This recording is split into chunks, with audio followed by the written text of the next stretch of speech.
A Fall of Snow by James Turner. Just a little something about the author before we begin the story. James Ernest Turner was born in Footscray in Kent in 1909. After attending the University of Oxford, he trained as a gardener and in 1947 leased a piece of land in Norfolk to work as a smallholding. The land in question was the site of the former Borley Rectory, dubbed the most haunted house in England, and the location of multiple reported ghost sightings. Whilst living there, Turner and his wife Lucy claimed to have seen and heard several unexplained phenomena, and Turner was involved in excavations at the site of Borley Church, which uncovered bones buried under the altar. Turner had some success in the early 1940s as a poet and published a number of novels throughout the 50s and 60s. He also wrote a book about Borley and edited ghost story anthologies in the 1920s onwards. A Fall of Snow was published in his short story collection, Staircase to the Sea, the year before his death in 1975. Despite its publication long after the golden age of the ghost story in the late 19th and early 20th century, it sort of has a feel of this earlier time, I think you'll find. Okay. A Fall of Snow. It happens every year about Christmas time. I have only to go into a shop to buy my Christmas cards, and there is bound to be one of boys tobogganing in deep snow. Rather old-fashioned, I suppose, though whether there are fashions in snowfalls, I don't know.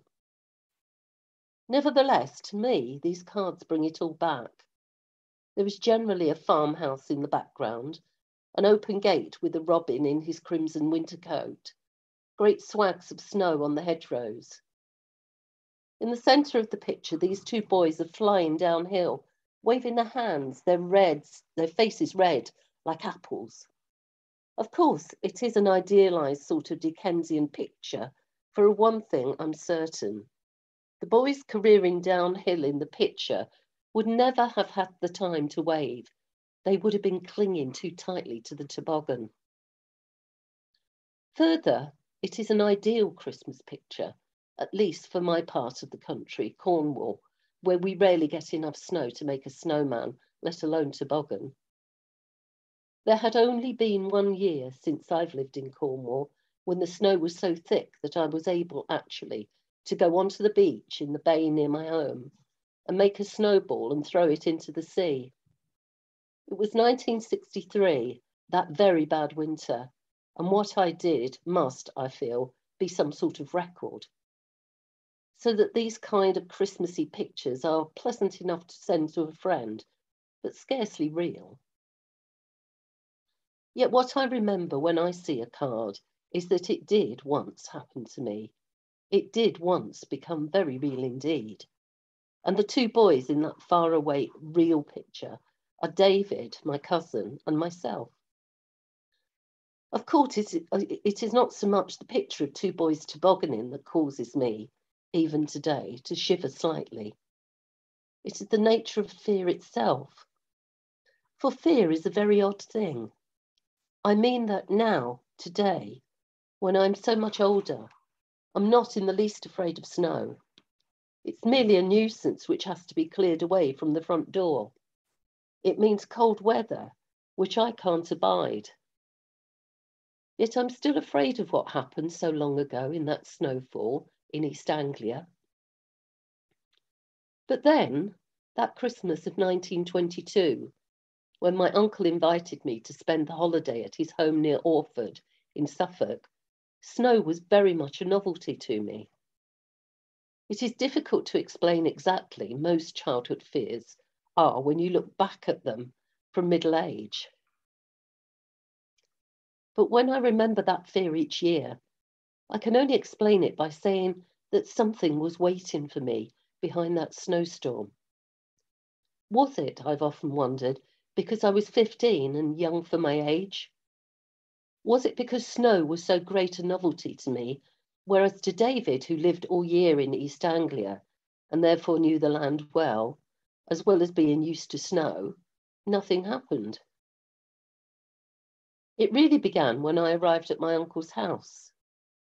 I had gone straight from school instead of going back to Cornwall, since my parents had gone to New York on business. It seemed odd at first to be going to Liverpool Street Station rather than to Paddington. When I left Sussex, the sun was shining, but the sky gradually clouded over, and by the time I had crossed London and the train left Liverpool Street, a light fall of snow covered the station roof. I was thrilled.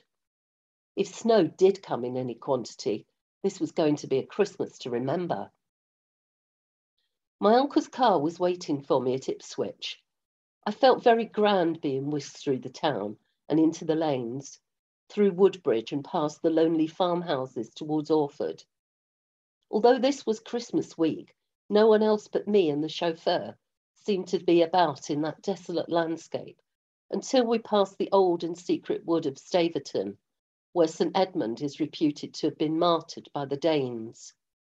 Then a couple, a man and a woman, emerged from beneath those gnarled and twisted oak and holly trees, with great bunches of red berries in their arms. It was a further sign of a good Christmas. As the car sped on, I looked back. They were walking in the centre of the road after us. I had the uncanny feeling, in the warmth of the car, that neither of them was real. And then they were gone in a turn of the road. So far, however, no snow had fallen here, but the lights from the house, every window seemed to be illuminated, fell on the gravel drive. The lawns were glittering with frost. My aunt, however, knew what was coming. She welcomed me in the hall, besides the stuffed bear with uplifted arms and paws on which lay a silver tray for visiting cards. Her first words gave me hope. "Nicky, dear, it's lovely to see you. David will be pleased, and I really believe we shall have snow for Christmas Day. You've brought it with you. How clever you are. Now you must come at once and get really warm. You must be frozen." I hardly remembered my uncle's house. It's true, I had been in it once before, but that was in summer. Then, of course, I had run all over the farms helping, as I thought, with the animals. I'd gone off with David often enough to the sea at Orford and Bordsey, and I knew of the merman who had, years ago, come out of the sea and stayed a while at Orford itself. He had been rather a pet with the inhabitants until, one night, he had slipped away again across the marshes to the shore. It was said that the fact that the local vicar made him go to church and that he could not bear the long sermons he was forced to listen to any longer decided him to leave. From my own experience of church, I did not blame him. David and I had also explored the old castle keep and the numerous Martello towers along the coast. What I did remember, however, was that the farmhouse was a tall and impressive Queen Anne house, that it had many rooms from the huge drawing room, the study, the dining room, to the bedrooms and attics. The maidservants, you have to remember that this was in the old-fashioned days of 1922, when servants were still kept, lived in these attics and went down the back stairs to the kitchen and sculleries, pantries and dairies. That first time I had been 10 years old. Even so, I was conscious of the warmth and comfort of real wealth. Even if farming was in a bad state, especially in East Anglia, though it was to get even worse later. The point was that my uncle did not depend on his farms for his income. That came from business enterprises. I did not know then what they were. The truth to tell, I didn't care. All I knew was that Scarlet's it was called, with its endless acres, its workmen and farmers, was to me a wonderful playground, and that David was a wonderful companion, making up new adventures each day and telling the most absurd lies each night as we lay in bed in his bedroom on the first floor overlooking the woods back into the heart of Suffolk. This evening, 4 nights before Christmas, 1922, what I remembered of the house was quite changed. The interior was alight with welcome. Whatever was to happen outside, in the house there was safety and gaiety. The staircase was festooned with branches of green holly and ivy. Paper chains and Chinese lanterns alternated with bunches of mistletoe, and the sideboard groaned under the weight of fruit and nuts. Furthermore, the house seemed full of servants. It didn't take much intelligence to sense all the other good things, plum puddings, mince pies, York hams, that Mrs. Horsley, the cook, had up her sleeve for Christmas Day itself. While I was warming myself before the huge log fire in the drawing room, my uncle came in. He was a short man, thick-set, rather Dickensian. He was smoking a cigar, and his first remark was what I should have expected of him. He always spoke in a ponderous manner, weighing his words as if everything he said was of the utmost importance. Now, of course, when I look back at him, it is easy to see him at the head of a boardroom table or deciding the fate of the companies under his command. But then he was a person I should not have cared to cross. After I had stood up and thanked him for asking me to come to stay, he shook hands with me in a formal manner and went on, "I regret, Nicholas," he would never have dreamed of calling me Nicky, "I regret very much the holly this year has few, I might almost say no berries. And Christmas, you'll agree, depends largely for its full effect on red holly berries." Actually, I would have thought, and did even then, that it was brandy which really made Christmas for him. Neither did I dare to tell him that I had seen 2 people emerge from Staverton Forest so near his property with buried holly in their hands. He might have sacked one of his employees for not knowing the right place to go.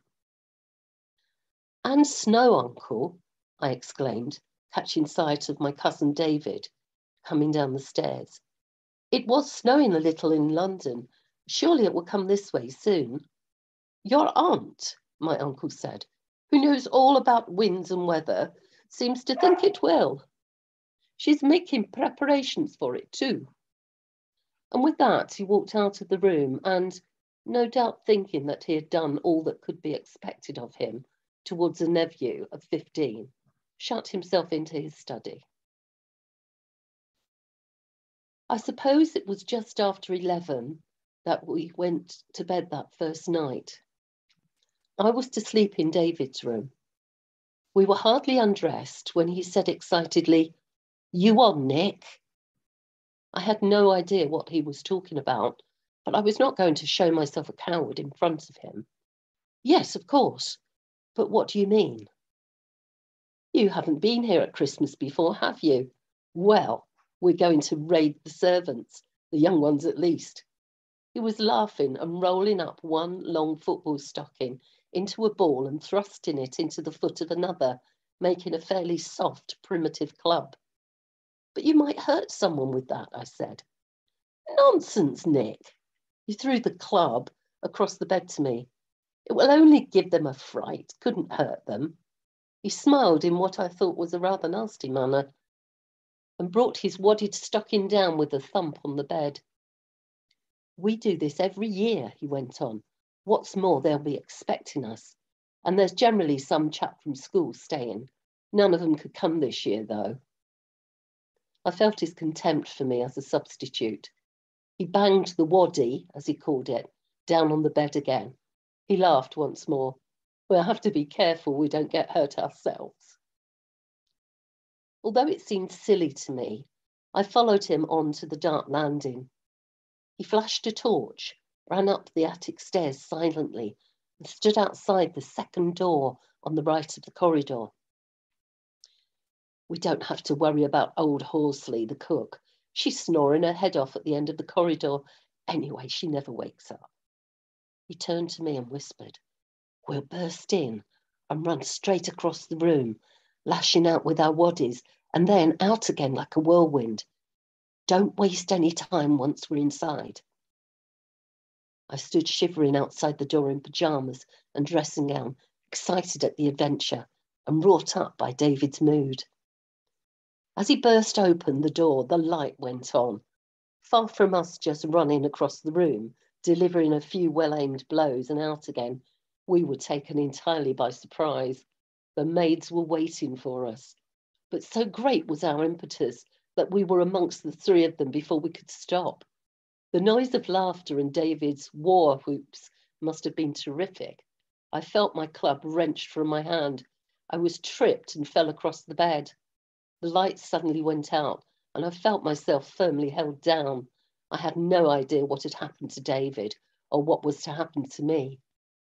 All I now really remember, because it was the first time it had happened to me, was that when the lights went up again, Helen, one of the housemaids, was holding me down and laughing at me.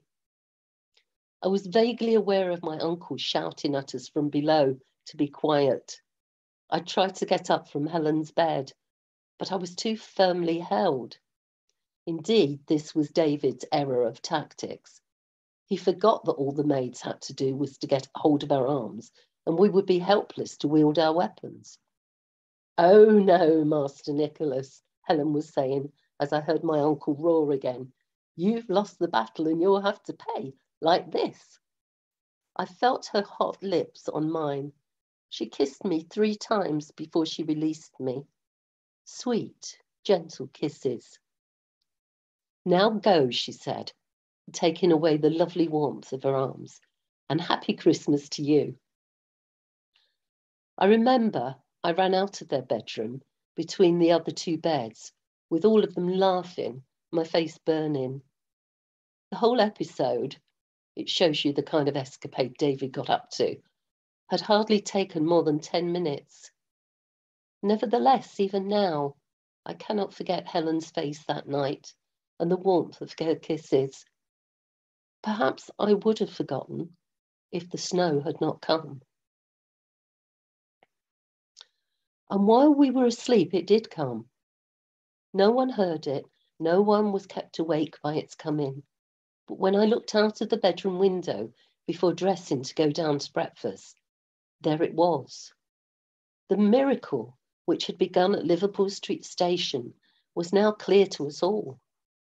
I was caught up in the wonder of it and hardly heard David call out, "Hurry up, Nick, get dressed. Father's driving us over to Orlick's farm to get the turkey, and I bet we'll be able to toboggan. It's colossally thick." I did dress quickly. No doubt the smell of bacon and eggs coming up from the dining room would have hurried me anyway. I sat down between David and my aunt, and Helen brought me a plate of beautiful breakfast. She was smiling at me as if we shared a secret. I suppose, in a rather schoolboy manner, I had fallen in love with her. The snow was still a wonder when we got into the car, the very suddenness of its coming, as it were, over the fields and woods behind the house. The amazing difference its coming made to everything. The joy of living inside a house and being able to run out into a world of icing sugar made its arrival the supreme Christmas present. To me, this landscape of gleaming white increased the mysteriousness of the countryside. It did more. Now that I was actually out in it, it frightened me. For it was while my uncle was interviewing Andrews, his tenant at Orlick's farm, and examining the fallen roof in one of the barns, that David and I first got out into this whiteness. I was suddenly lost. I see that now. That this vast expanse of white had torn away the edges of my familiar world. Where before I knew my way about, now everything, the fields, the trees, the church, even the cottages on my uncle's estate, was strange and terrifying. Every landmark was changed. David had, of course, already formed one of his mad schemes. The snow did not frighten him.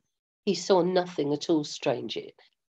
only a phenomenon laid on for his special benefit, only a natural event against which to pit his strength.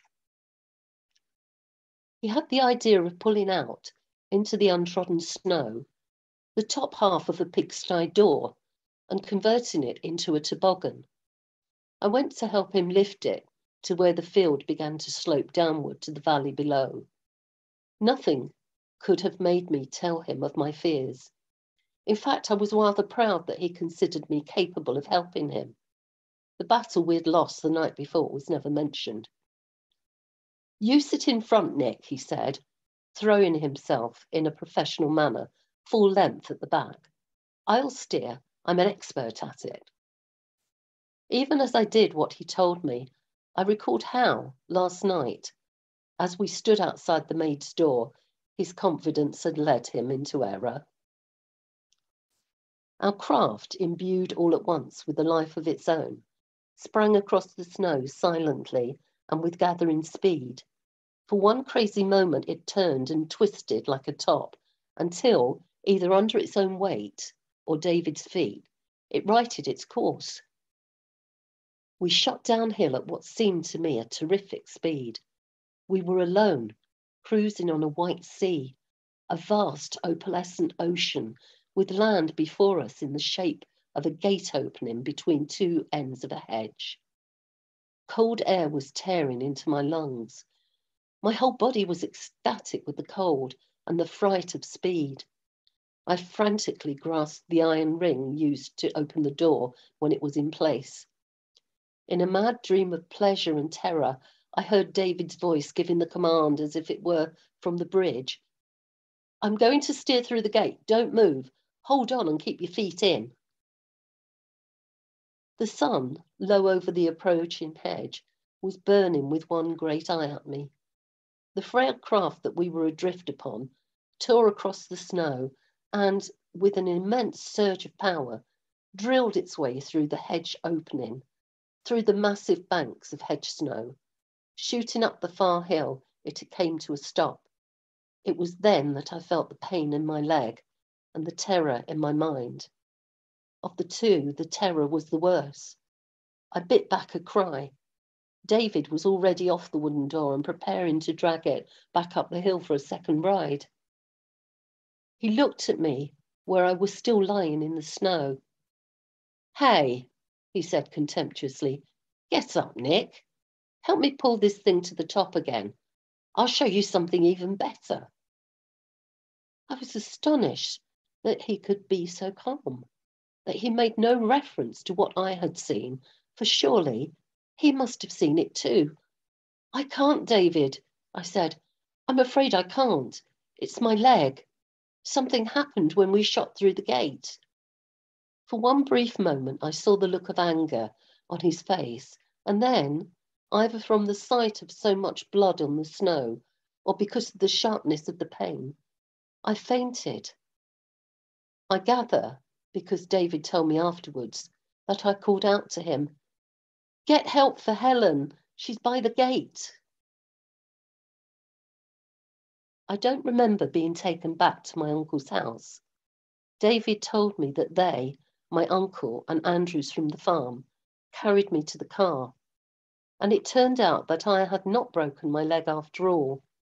There must have been an iron spike on the gate, concealed by the snow, and it had ripped a long, deep wound in my calf as we shot through. It bled profusely. My aunt's doctor came and put in 12 stitches. But when I awoke in bed, in one of the guest rooms, not in David's, warm and protected, it was not the accident to my leg which worried me. It was what had happened to Helen. She was lying against the hedge as we rushed through, a widening pool of blood issuing from her head and matting her hair. Her eyes were staring as if she were appealing to me for help. She was wearing a thin summer dress. In the short time I saw her, I was not only horrified by her accident, but also by the fact that she was out in this cold weather with no coat on. She must have been walking across the field, though why, when she would have more than her share of work back at the house, with everyone so busy? and slipped in some way and hit her head on the same iron projection which had ripped open the calf of my leg.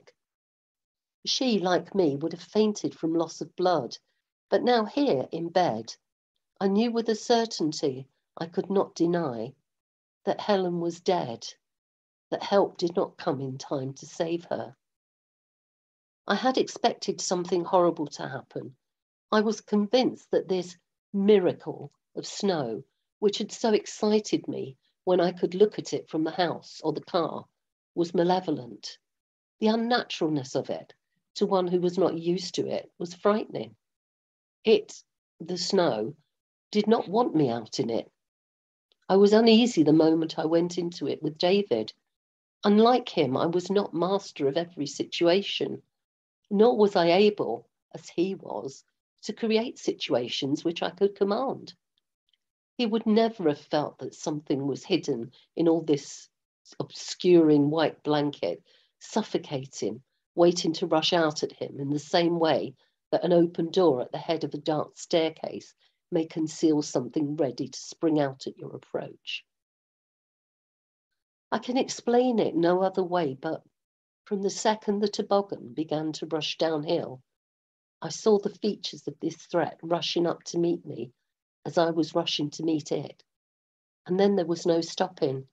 And indeed, I had been right, for here I lay in bed when I should have been enjoying the final preparations for Christmas, and Helen was dead. I was, too, acutely embarrassed at being such a nuisance. I almost wept at the thought that by my ineffectiveness or stupidity, as David would have called it, I was spoiling Christmas for everyone else. I did not know that my aunt paid me several visits before I came out of the anaesthetic, but she was beside me when I did. "Is it very painful, Nicky, dear?" she asked. "Because if so, the doctor says that you can have a pill to ease it." "No, Aunt Amy." I was propped on pillows, and I dare say I looked white and wan. I put out my hand and touched hers as if, by doing so, I could grasp her protection, for this was the whole point of what had happened. The pain in my leg did not matter. I wasn't going to let her think that I couldn't stand it. "But please," I asked, "did they get to Helen in time? Was she still alive?" My aunt smiled. She must have thought that I was still wandering under the effects of the anaesthetic. "Helen, dear, there's nothing wrong with Helen. At least I hope not. We depend on her a great deal at a time like this. She's a good girl." "But she was there in the snow. I saw her. She'd had an accident. She'd hit her head." "Where, dear?" "By the gate. Just as we rushed through. It was horrible. She was lying there in a pool of blood. Did Uncle manage to save her?" I suppose what I was saying must have sounded melodramatic to my aunt. She smiled again and pulled the sheets up to my chin. "Nicky, you're not to worry about such things. You've been dreaming. A nasty dream, I agree, but when one hurts oneself and loses a lot of blood, as you have, then had an anaesthetic, you do have funny dreams." She got up from the bed. "All you have to do is get strong again so that we can have you with us on Christmas Day." "But Aunt, I did see her, I did, and she was hurt." "Well, we can soon prove it was all a dream, my dear. Besides, weren't you and David up in the maid's room last night? You made a great deal of noise, and I'm not sure that I approve of it at all." I suddenly remembered how Helen had held me then, and the warmth of her arms, and now she was dead. I could not hold back my tears. It was obvious that my aunt thought me too weak to be told the truth. "I'll send her up with a cup of cocoa," she said. "That'll do you good, you see." As she shut the door, I don't think I expected to see Helen come in, a kind of resuscitated corpse, but still, in my fuddled state, I thought my aunt too was playing a macabre joke on me. It must have been 10 minutes later that I heard the knock on the bedroom door. I shrank back into the clothes in fear. Helen came in carrying a tray. I must have stared at her in my fright. "Master Nicholas," she laughed. "Whatever's the matter? You look as if you'd seen a ghost." She put the tray down beside my bed as I gasped out, "Is it really you, Helen?" "Of course it is, Master Nicholas. Here, take my hand. You'll soon find out." I did take her hand. It was warm and strong. She was laughing as she had laughed the night before. "There," she said, "I'm flesh and blood, aren't I?" But, I stammered out, realizing that what my aunt had said was true. It was all a dream. I had not seen Helen in the snow, covered with blood, dead. She was very much alive. "But nothing," she said. "You hurry up and get that leg well again, or Christmas will be spoiled. And hey, let go of my hand. I've work to do, you know. Can't lie about in bed all day like some I know." "Helen," I asked, "Helen, it was last night David and I played that silly joke, wasn't it?" "It was. Very silly too, since we knew all about it and expected you." "And you did kiss me, didn't you? 3 times." "Well, Master Nicholas, that was all a bit of fun, really, wasn't it?" I noticed that she was blushing. "Then," I begged, leaning towards her, "kiss me once again. It's important to me." She patted my hand gently. "Whatever next?" she laughed. "Just suppose your aunt was to come in while we were at it." "She won't," I said. "And even if she did, I think she'd understand." "Well," she laughed again, knowing nothing of my reasons for asking her to kiss me, "if it will make you better quickly, then here." And she leaned over and kissed me as warmly as she had the night before. When she had gone, I closed my eyes. So after all, it was only hallucination. What still worried me, however, was the strangeness of the occurrence and why I should have dreamed that I saw something in the snow that wasn't there, a semblance of Helen dead. Because my life, up to then, had been completely normal. I was a normal boy who often trembled in mock fear of the supernatural. Because, for all my aunt had said, for all Helen's kiss, I was not deceived. I knew that I'd seen her in the snow as the iron cut into my leg. Like any other boy, I expected ghost stories at Christmas. That was the time for them. What I had not expected, and now feared, was that such things should actually become real, could come out of some secret place and threaten every thread of normal life. I was convinced, as I sipped the cocoa Helen had brought me, that for a moment in the snow out there, I had touched the rim of another hidden world, which had nothing to do with such things as school life, holidays, friendships. I was beginning to see, in a very immature way, that there were other realities behind the life I lived so unthinkingly. I hardly heard my aunt say, when she came to visit me again, "You know what, Nicky, the snow isn't going to last long. I'm so sorry. The wind has changed back to the south." Far from missing any festivities, I became what my uncle, in his ponderous way, called the centre of interest. He even went so far as to suggest that I was a bit of a hero, and David himself was almost, but not quite, put in the shade. As I fell asleep the night before, when my aunt left me with her weather predictions, the house was full of noise. I heard my uncle go to the front door and invite inside the company of waits who were doing their best with Noel. David told me that his father had brewed a special bowl of punch for them. 2 female cousins had arrived, and already a dance for New Year's Eve was being talked about. In the excitement of presents, the Christmas tree, the huge turkey which my uncle carved with so much skill, I forgot what had happened 2 days ago. When Helen and the other maids were ushered in by Mrs. Horsley to drink the health of the company, I no longer worried about what I thought I had seen.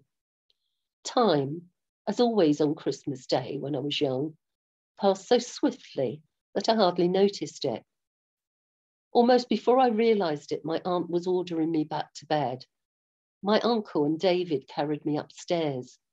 I fell asleep at once. It shows what a normal kind of boy I was, for it never occurred to me that I should have any further bad dreams. When I woke, I lay for some minutes listening.